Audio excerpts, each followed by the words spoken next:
జిల్లా జూపాడు బంగ్లాలో ఏసీబీ అధికారులు దాడులు నిర్వహించారు. ఆత్మకూరు ఆర్డీఓ ఆఫీసులో పనిచేసే సీనియర్ అసిస్టెంట్ రమేష్ ను 40,000 రూపాయలు లంచం తీసుకుంటుండగా రెడ్ హ్యాండెడ్ గా పట్టుకున్నారు. ఆన్లైన్లో పేరును సరిచేసేందుకు ఈశ్వరయ్య అనే రైతు నుంచి సీనియర్ అసిస్టెంట్ రమేష్ 50,000 రూపాయలు డిమాండ్ చేసినట్లు ఏసీబీ అధికారులు తెలిపారు. అయితే రైతు 10,000 అడ్వాన్స్ గా ఇచ్చాడని, మిగతా 40,000 ఇవ్వాలని సీనియర్ అసిస్టెంట్ అడిగినట్లు తెలిపారు. లంచం ఇవ్వడం ఇష్టం లేక రైతు ఈశ్వరయ్య ఏసీబీ అధికారులను ఆశ్రయించినట్లు వివరించారు. రైతు నుంచి నగదు తీసుకుంటుండగా పట్టుకున్నామని ఏసీబీ అధికారులు తెలిపారు.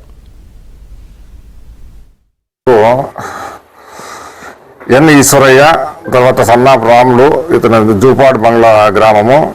ఇతనికి 80 బన్నూరు విలేజ్లో 1 ఎకరా పొలం ఉందని చెప్పి, తర్వాత దాంట్లో ఆన్లైన్లో అడంగల్లో వేరే తప్పు పేరు పడిందని చెప్పి, లింగన్ అనే పేరు మీద పడిందని చెప్పి నేను RORకి అప్లై చేసుకున్నాను.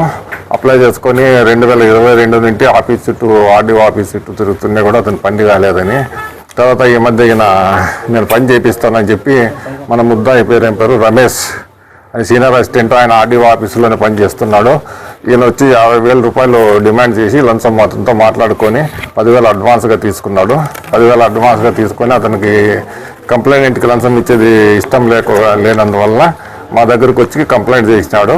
తర్వాత ఈరోజు రిమైనింగ్ 40,000 రూపాయలు ఆ పని చేయడానికి, అతని యొక్క పని ఆన్లైన్లో ఉన్న తప్పు పేరుని సరిచేయడానికి 40,000 అమౌంట్ తీసుకుంటుంటే RIని ఈరోజు మేము పట్టుకున్నాం.